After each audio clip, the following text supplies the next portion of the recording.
Bonjour à tous, nous sommes 5 élèves de BDS Axe du lycée de Montaran. Dans le cadre de notre projet d'initiative de communication, nous avons décidé de réaliser un film sur le bien-être animal sur le secteur bovin-viande. Ce choix s'est fait naturellement pour nous étant donné que nous sommes principalement tous fils d'éleveurs et que le secteur bovin-viande est très ancré dans le territoire sud-ouest. Nous avons remarqué un réel manque de communication vis-à-vis de ce sujet, étant donné que c'est un sujet qui est montré du doigt.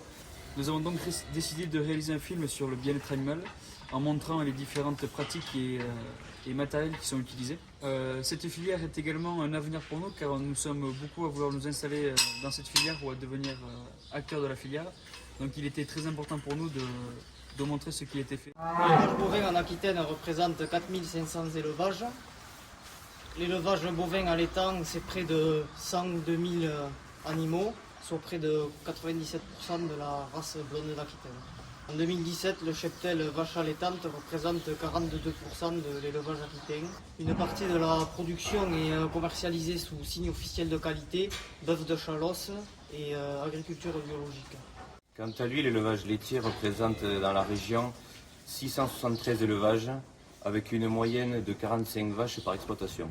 La commercialisation du lait s'effectue auprès de coopératives ou privées de renommée nationale ou internationale. En 2017, 100 000 bovins ont été commercialisés dans le département. L'élevage bovin allaitant est ancré dans le territoire depuis de nombreuses années.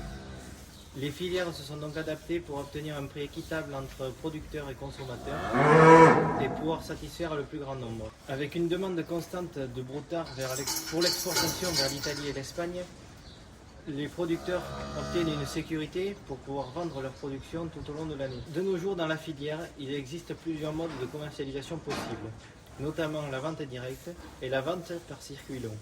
Nous avons choisi dans ce film de traiter celle par circuit long car elle est plus représentative et beaucoup plus développée dans le pays. Pour la réalisation de notre projet, nous souhaitions mettre en avant les différents acteurs de la filière bovine, à savoir un éleveur, une technicienne en bâtiment, 2 négociants en bétail et un transporteur d'animaux vivants.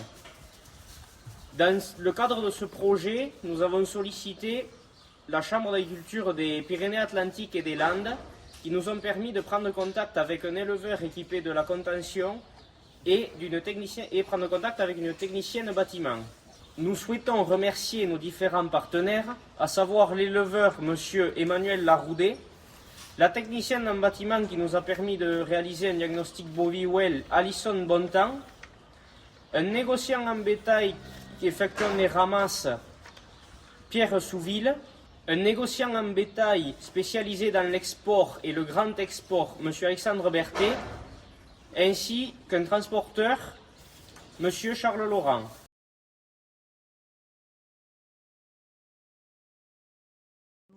Bienvenue à l'ERL de Lousternau, à Eugas, dans le 40. Je m'appelle Emmanuel Laroudet, j'ai 40 ans. J'ai une exploitation de 102 hectares. En polyculture élevage spécialisé en bovin viande. On a aussi un atelier de porc plein air avec l'Auberry.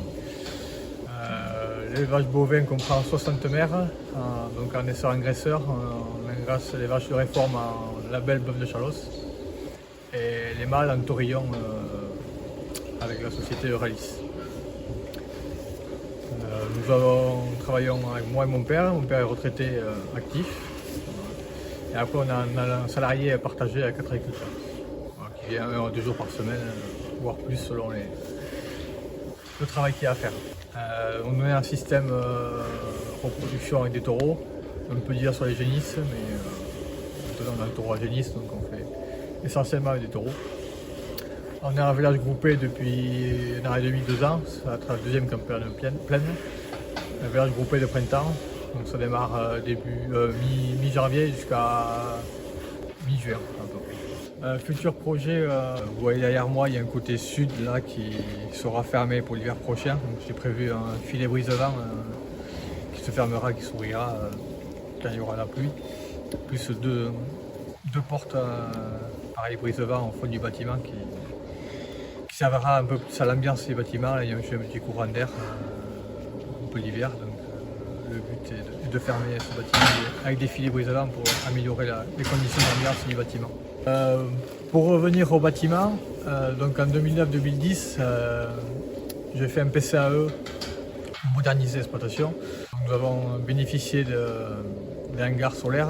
C'est l'entreprise qui a investi dans les bâtiments. Nous avons investi juste dans l'aménagement intérieur. Donc ça nous a permis d'avoir des grands bâtiments et de l'espace pour les animaux. Pour le bâtiment des mères, elles ont 14 mètres carrés par couple mère-veau. C'est largement suffisant. Elles ne sont pas du tout pressées, elles ont de la place pour circuler. Et on a profité aussi pour faire une aire raclée. On racle 2 fois par semaine pour bien nettoyer la stabule. On a investi, c'était en 2010, 90 000 € pour l'aménagement des barrières.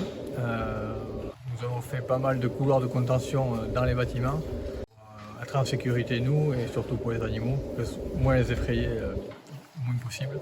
Nous avons fait des box de vélage, nous avons des barrières césariennes, des cornadis dans les box de vélage, des couloirs de contention entre chaque box de vélage.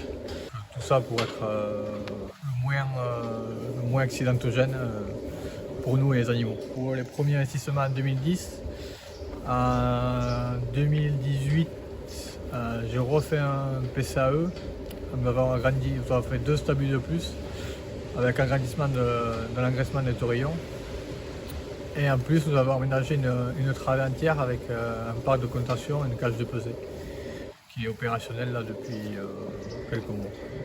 Donc ça nous permet de peser les animaux en temps et en heure et surtout de pouvoir faire des soins style vermifuge ou piqûres s'il y a des boiteries ou autres dans le calme et sans effaroucher l'animal et sans prendre de coups pour nous ou pour les salariés. Donc, concernant la contention, j'ai fait une formation avec la MSA et la Chambre d'agriculture des Landes concernant la manipulation et la contention des animaux.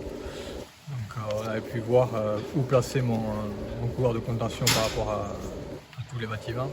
Et voir d'autres aménagements que j'ai mis dans la contention. Il y a plusieurs formules, soit du camembert, soit du parc poussant. Nous on est parti sur un parc poussant. Pour moi, amener un peu plus de sécurité et les animaux passent plus aisément, je pense, dans la bascule.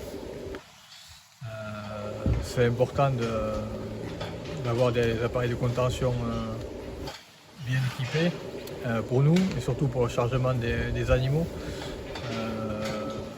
On est en label rouge, le label rouge belge de Chalosse, donc on essaye que les animaux soient le plus calmes possible pour le chargement. Point de vue technico-économique, avant 2010, avant d'avoir ces bâtiments, nous avions 2 sites d'élevage, donc compliqués pour leur repos et le renouvellement des génisses. Donc maintenant que nous avons tous sur le même site, c'est un peu plus simple, le suivi est mieux fait. Il y a encore beaucoup de travail à faire parce qu'on a regroupé les vélages, donc il y a encore quelques gains d'IVV à gagner. Nous sommes autour de 400 jours d'IVV, je crois 405 cette année. Le but étant d'arriver à un maximum à 360, mais 380 ce serait pas mal déjà, d'ici 1 an ou 2. Le regroupement des villages va aider à ça. On reçoit pas mal de public de mon village, parce qu'on est en bord de route. Bord de route assez passante où il y a beaucoup de monde qui marche, qui fait du vélo. Donc ils s'arrêtent souvent sur l'exploitation. Leur regard est quand même bienveillant, parce qu'en général on est quand même assez soutenus. Moi ce que je vois ici, ils ne sont pas tous originaires de la campagne, mais quand je leur montre l'exploitation, ils ont notre regard de ce qui se passe à la télé ou sur les réseaux sociaux. Ouais, par rapport au lien entre homme et animal, les stabulations, je pense, ont un peu éloigné l'homme et l'animal par rapport à il y a 40, 30 ou 40 ans en arrière où il y avait les animaux à la tâche, où là l'homme était en direct tous les jours avec l'animal, il pouvait facilement le caresser et s'en occuper, enfin, c'était beaucoup plus simple. Aujourd'hui, on a été obligé d'agrandir les exploitations, les troupeaux. Donc faire des stabulations libres comme nous avons là. Et je pense qu'on a perdu un peu de lien, enfin nous avons perdu je pense du lien à l'animal.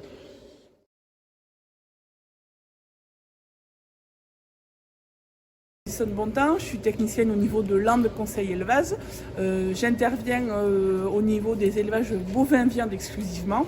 Le but, c'est d'accompagner les éleveurs adhérents au suivi technique, économique de leur exploitation. On intervient également dans le cadre du label Bœuf de Chalosse, ce qui nous amène à intervenir au niveau du bien-être animal pour la réalisation du Boviwell. L'objectif étant de respecter le bien-être animal, c'est-à-dire d'avoir suffisamment d'espace, de ne pas avoir faim, de ne pas avoir soif et de ne pas avoir de blessures, d'être bien dans son niveau de vie. Voilà, on revient sur les grandes thématiques alimentation, confort, on pourra les lister. Alimentation, confort, les comportements. Le but c'est de lister mes pratiques. S'il analyse ses fourrages, s'il nettoie ses abreuvoirs, comment il conduit ses génisses et ses mâles, est-ce qu'ils sont séparés, à partir de quel âge, quelles conditions ils ont pour s'abriter l'hiver. Qu'est-ce que je dispose comme équipement de surveillance au niveau des vélages? Lui, du coup, il a bien dit qu'il avait des caméras pour les surveiller les vélages. Qu'est-ce qu'il fait pour pouvoir intervenir au niveau des animaux? Du coup, on l'a bien vu, il a une bonne installation de contention avec une jolie pesée.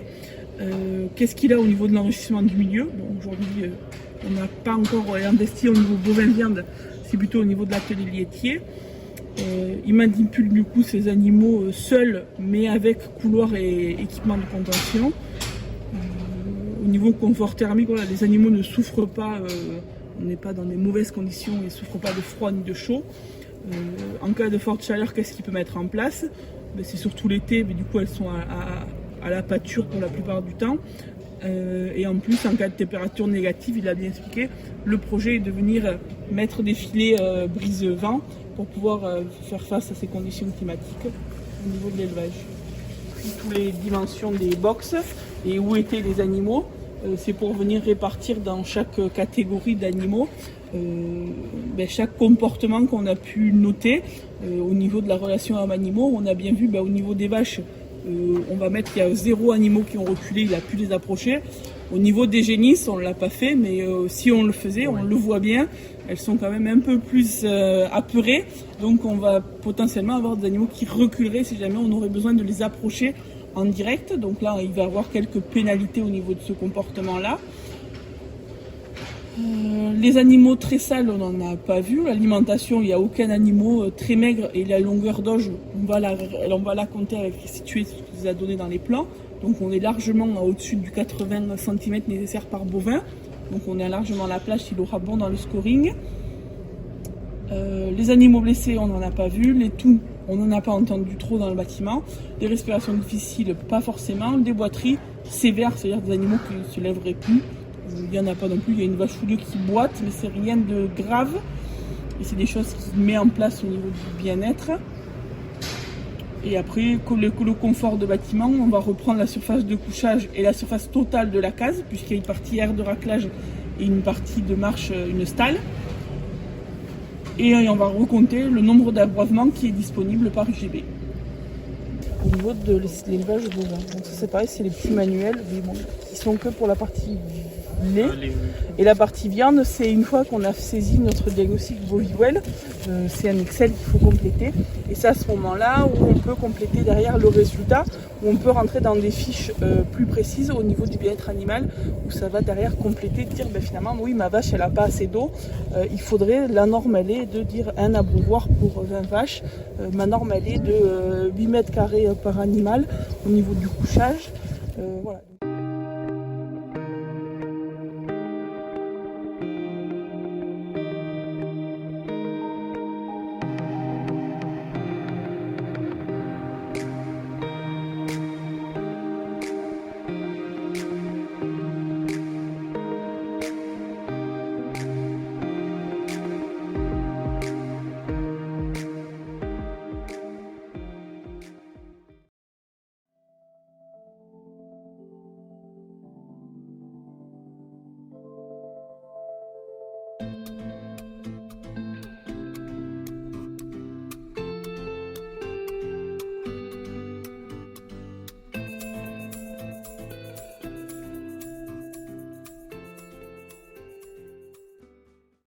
Bonjour messieurs, je me présente, Pierre Souville, 53 ans. Je pratique le commerce de bestiaux depuis 1992. Voilà 30 ans que j'ai pris la succession de mon père, de mon grand-père et de mon arrière-grand-père. Je pratique ce métier avec beaucoup de passion et d'engagement. C'est une petite entreprise de ramassage de bétail en campagne que j'ai développée petit à petit pour arriver à une commercialisation annuelle de 2500-2600 animaux pour un chiffre d'affaires de 2 millions d'euros. Voilà. Donc ce métier se pratique sur une zone de chalandise d'Occitanie, c'est-à-dire je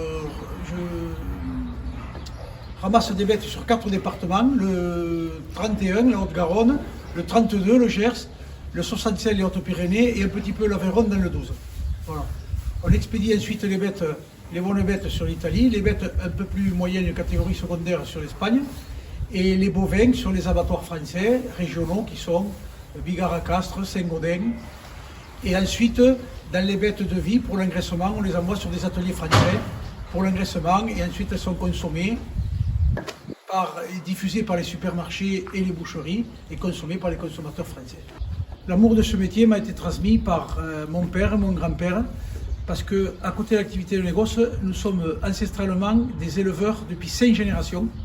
Donc j'ai moi-même 150 mères et on aime les vaches. C'est l'amour des bêtes. Il n'y a pas que la commercialisation, l'amour des bêtes. Si on n'a pas l'amour des bêtes, on ne peut pas les élever, on ne peut pas les commercialiser, on ne peut pas le faire dans le calme. On les bichonne jusqu'au client final. Voilà, il ne faut pas penser qu'il n'y a qu'un but lucratif. Bien sûr que le but économique est important aujourd'hui avec les charges des entreprises, mais c'est avant tout l'amour du bétail, l'amour des animaux, l'amour des bêtes, dans le respect de l'environnement et de la nature. Nous travaillons sur l'exploitation sur un chargement très bas, c'est-à-dire que c'est de l'élevage extensif, en plein air. On ne rentre que les mères avec les petits veaux l'hiver. Ensuite, pour pratiquer ce métier, bien sûr, il faut être équipé de véhicules pour ramasser les bêtes, d'un centre d'allottement mis aux normes européennes. Les bêtes collectées en campagne rentrent ensuite dans le centre d'allottement qui est derrière moi ici, qui date de l'année 2012, qui est aux normes européennes. Un centre d'allottement est fait pour alloter, de son nom, alloter les bêtes par catégorie, par taille et par âge. Et pour ne pas qu'elles se battent, qu'elles soient calmes, qu'elles soient tranquilles. C'est un peu comme à l'école, on met les petits avec les petits, les grands avec les grands. Voilà. Dans le centre d'allottement, nous avons des couloirs de sécurité pour les opérateurs, des couloirs de sécurité pour les bovins aussi, et des box équipés d'abreuvoirs pour que les bêtes puissent boire et de râteliers pour qu'elles puissent se nourrir, afin d'être le mieux possible dans le bâtiment. Pour le contrôle de l'identification, nous avons aussi un couloir d'identification et une cage de soins si jamais une bête avait besoin d'un soin particulier. Le centre d'allottement est contrôlé tous les ans par la DSV départementale du Gers et par la DDT. Donc nous sommes toujours tenus de le tenir propre, de le désinfecter tous les mois, de le curer, de le laver. Voilà, donc les bêtes sont très très bien accueillies dans un centre d'allottement moderne. Pour ce qui est de l'avenir de ce métier, il y a toujours un avenir pour celui qui est motivé, qui veut le faire. C'est un métier exigeant où il faut beaucoup travailler, mais il y a aussi des bons moments. Il ne faut pas décourager les jeunes à se lancer dans ce commerce. Et il faut que ce commerce perdure, il faut que le négoce privé perdure pour le bien des éleveurs qui ne soient pas après confrontés, comme dans les céréales, à des grosses coopératives où ils ne pourront plus discuter le prix, où il n'y aura plus ce contact humain avec l'acheteur. La diversité d'acheteurs fait que l'éleveur peut choisir son acheteur ou comparer un prix avec un autre et il a la liberté, il se garde la liberté de la vente. Voilà. Il faut aussi conforter et rassurer le consommateur d'aujourd'hui. L'élevage français est de qualité, fait dans de très bonnes conditions. Il n'y a plus de tricheurs, c'est terminé, il y a bien longtemps. Et donc, il faut donner aux gens aussi l'envie de manger de la viande, de la bonne viande. On ne dit pas manger plus, manger mieux s'il faut, pour que l'élevage en face puisse continuer, puisque l'éleveur produit pour le consommateur. L'avenir, la clé, elle est là. Il faudrait que les pouvoirs publics communiquent un peu plus sur ça, plutôt que de toujours parler de ce qui ne va pas. Parce qu'il y a beaucoup de choses qui vont bien aussi dans l'élevage. Les pouvoirs publics et les gros abatteurs, Charal, Bigard, etc., devraient communiquer encore un peu plus sur la qualité de l'élevage. Mais moi, j'encourage les jeunes qui veulent le faire à le faire. À ne pas se décourager. C'est un métier exigeant, mais il y a beaucoup de plaisir aussi. Voilà. Et je souhaite que cela continue longtemps. J'ai un petit garçon de 4 ans. Je ne sais pas s'il le fera, mais s'il veut le faire, je lui laisserai faire.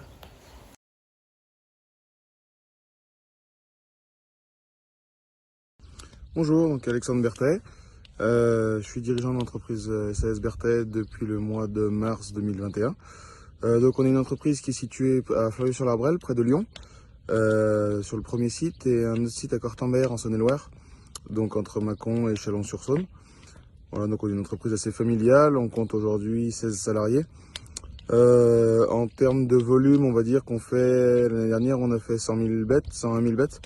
Donc qui sont répartis entre les veaux naissants, les broutards, on va dire Italie, Espagne, et après l'activité pays tiers. Voilà, donc on exporte au niveau des broutards sur l'Italie, l'Espagne beaucoup, sur les petits veaux beaucoup d'Espagne, un petit peu de France, un petit peu d'Italie. Et après au niveau des pays tiers, notre plus gros client donc aujourd'hui c'est l'Algérie, avec les génisses laitières, avec les bêtes d'engraissement. Et ensuite c'est la Tunisie, l'Israël, la Libye, voilà. Aujourd'hui, donc pour reprendre ce qu'on a dit, au niveau du bien-être animal, donc on a fait des investissements là-dessus qui sont donc oui des coûts supplémentaires, mais après on voit que c'est quelque chose qui est bénéfique. On a beaucoup moins de mortalité sur les petits veaux en Espagne depuis qu'on a amélioré les techniques de réhydratation et qu'on a installé les ventilateurs. Et ensuite, pour tout ce qui est des bovins, au niveau des gros bovins, au niveau du bien-être animal, c'est un investissement, et à la fois si on l'avait su on l'aurait fait bien avant, parce qu'au niveau de la température avec les brumisateurs on voit qu'on a beaucoup moins de perte de poids sur les animaux. Au niveau des bateaux on a très peu de mortalité en quarantaine, en Algérie ou en Tunisie des mortalités qui sont quasi proches de zéro. Donc aujourd'hui oui c'est un investissement sur le papier, mais finalement c'est quelque chose qui est vraiment bénéfique à l'entreprise. Et puis après même pour nous, pour nos clients, livrer des animaux en bonne santé et travailler avec des animaux qui sont en bonne santé et qui sont bien. On sent que les animaux sont bien, on voit des animaux qui sont les après-midi tous en train de dormir dans les bâtiments, c'est signe que les animaux sont en bonne santé et se trouvent bien là où ils sont. Au niveau du bien-être animal, chez Berthet, donc c'est quelque chose qu'on regarde depuis déjà assez longtemps.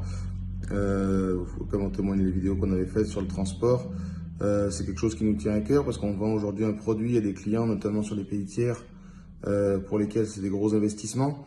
Donc on a évidemment intérêt de livrer un animal en bonne santé et qui arrive en pleine forme. Voilà. Donc sur les deux sites qu'on a, donc on a fait un bâtiment circulaire à Fleurieux, un roundhouse.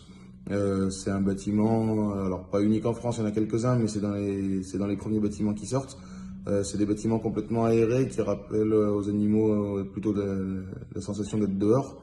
Et au niveau des maladies pulmonaires, c'est quelque chose qui marche très bien, avec pas de condensation et les mélanges de microbes qui sont assez vite évacués. Donc c'est quelque chose dont on est assez content.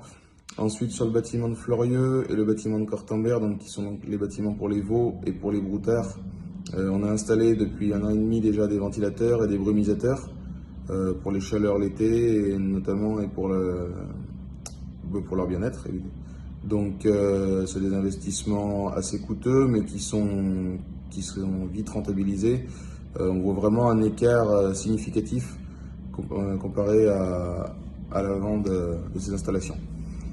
Ensuite, on a donc les prés qui sont attenants au bâtiment, qui nous permettent de mettre les animaux dehors quand la saison le permet, et qui sont moins stressants pour les animaux que d'être mélangés en bâtiment, dans des cases. Donc on se sert quand même beaucoup des prés, à condition que les exigences sanitaires pour les pays pour lesquels ces animaux sont en préparation le permettent.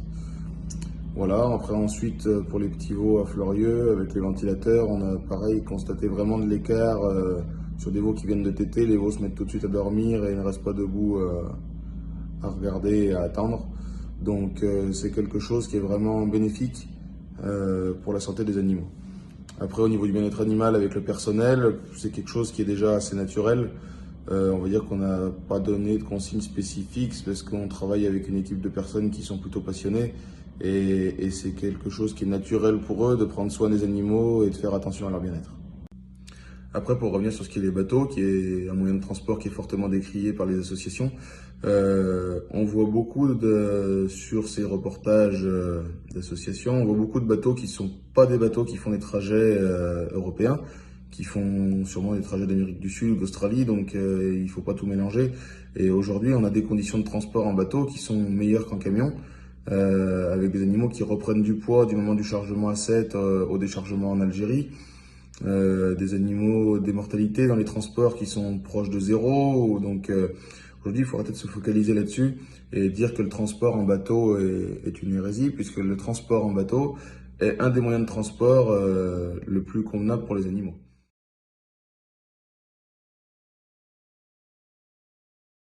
Bonjour, Charles, Transport Laurent, gérant de la SRL Laurent, spécialisé dans le transport de bétail. Alors aujourd'hui, je vous présente mon entreprise. On est une entreprise de transport d'animaux vivants depuis 3 générations, depuis 1961, avec mon grand-père, mon père et aujourd'hui moi.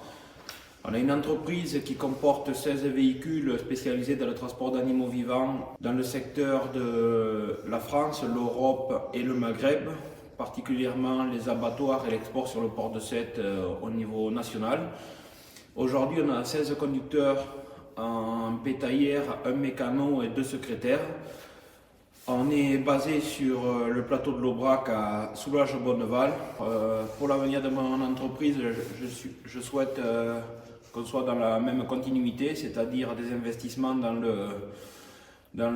les véhicules pour le bien-être animal et pour le confort de nos salariés. Aujourd'hui, au niveau des investissements de notre société, comme vous pouvez le voir, on a fait des investissements sur des véhicules qui sont équipés d'abreuvoirs, ventilateurs, sondes de température et sondes de GPS pour une suivi parfaite de nos durées de transport et de température tout au long de la durée du transport, ce qui est très important pour le bien-être animal. C'est des véhicules qui sont d'un espace maximum, on les appelle les maxi-spaces. Comme ça, on peut proposer à nos clients une place optimale pour le transport des animaux.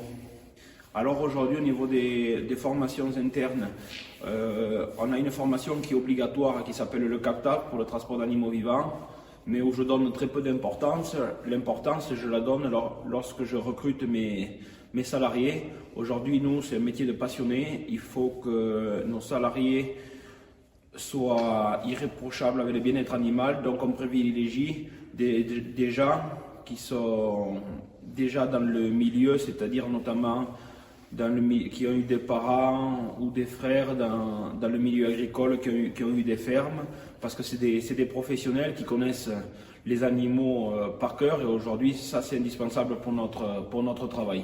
Aujourd'hui, on demande à nos chauffeurs le respect du bien-être animal, bien entendu. On demande un respect du matériel, parce que le matériel, c'est l'image de l'entreprise. Le respect de la ponctualité chez les clients. Au niveau de notre entreprise, on a une image à donner pour notre entreprise et pour le secteur d'activité par rapport aux consommateurs, aux clients, aux gens extérieurs de la société. Un esprit d'équipe irréprochable, parce qu'on est une entreprise familiale et qu'on est là pour travailler tous ensemble, dans les meilleurs comme dans les moments les plus difficiles.